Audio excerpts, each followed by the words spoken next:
हम पुकार पुकार के बोल रहे हैं सर, आदमी लोग सुन रहे नहीं है। ये तो जादू वाला तेल नहीं है, ये 108 जड़ी बूटी का तेल रहता है। मंगलवार को बिहार में पटना समेत जिलों के मौसम में अचानक बदलाव आने से इसका असर तापमान पर भी पड़ा। पहाड़ों पर बर्फबारी के कारण सर्द पछुआ हवा के कारण अधिकतम और न्यूनतम तापमान में 3 से 8 डिग्री का अंतर बना हुआ है। तापमान में अंतर होने के कारण लोगों को दिन में कड़ाके की ठंड से राहत नहीं मिली। पटना सहित 9 शहरों के तापमान में कम अंतर दर्ज किया गया। मौसम विज्ञान केंद्र के अनुसार अगले 48 घंटों में पश्चिमी विक्षोभ की सक्रियता के कारण घना कोहरा के साथ तापमान में गिरावट आने से ठंड में वृद्धि की संभावना है। घने कोहरे से यातायात व्यवस्था भी प्रभावित होगी। लोगों से इस दौरान सावधान रहने की अपील की गई है। जिला मुख्यालय समेत ग्रामीण क्षेत्रों में मंगलवार को गलन भरी ठंड से जनजीवन प्रभावित हो गया। लोग अपने घरों में दुबकने को मजबूर हो गए। पछुआ हवा के कारण निरंतर तापमान में गिरावट देखने को मिल रही है। मंगलवार को अधिकतम तापमान 22 डिग्री सेल्सियस और न्यूनतम तापमान 10 डिग्री सेल्सियस रिकॉर्ड किया गया। ठंड से ज्यादा परेशानी दैनिक कार्य करने वाले लोगों को हुई।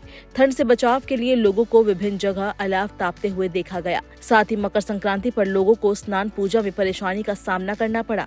मंगलवार की अल सुबह से घने कोहरे के कारण सड़कों पर अंधेरा पसरा रहा।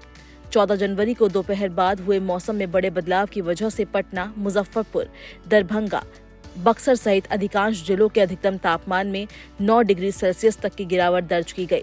गया और नालंदा को छोड़ शेष सभी जिलों के अधिकतम तापमान में भारी गिरावट दर्ज की गई।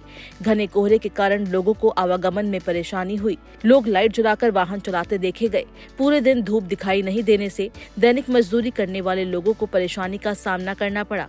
वहीं घर में महिला, वृद्ध और बच्चों को परेशानी झेलनी पड़ी। वे ठंड से बचाव के लिए अपने अपने घरों में या तो रजाई कंबल में दुबके रहे या अलाव या हीटर आदि का सहारा लेते रहे। वहीं ठंड के कारण बाजार और सड़कों पर कम ही लोग दिखाई दिए। भोजपुर में कड़ाके की ठंड और शीतलहर के चलते जनजीवन अस्त व्यस्त हो गया है। इसलिए जिलाधिकारी तने सुल्तानिया ने 15 जनवरी से 18 जनवरी तक स्कूलों को बंद रखने का आदेश दिया। 8वीं कक्षा तक के सभी सरकारी और निजी स्कूल, साथ ही आंगनबाड़ी केंद्र भी बंद रहेंगे। 9वीं कक्षा और उससे ऊपर की कक्षाएं सुबह 9:30 बजे से दोपहर 3:30 बजे तक चलेंगी। यह आदेश बच्चों के स्वास्थ्य को ध्यान में रखते हुए लिया गया है। इस दौरान 8वीं कक्षा तक के सभी सरकारी और प्राइवेट स्कूल बंद रहेंगे। बच्चों को स्कूल नहीं जाना होगा। साथ ही आंगनबाड़ी केंद्रों को भी बंद रखने का निर्देश दिया गया है। छोटे बच्चों को ठंड से बचाने के लिए ये कदम उठाया गया है। जिलाधिकारी ने बताया कि बदलते मौसम की वजह से बच्चों की सेहत पर बुरा असर पड़ सकता है, इसलिए ये फैसला लिया गया। उन्होंने कहा कि बच्चों की सुरक्षा सबसे जरूरी है। इस कदम से बच्चों को ठंड से राहत मिलेगी।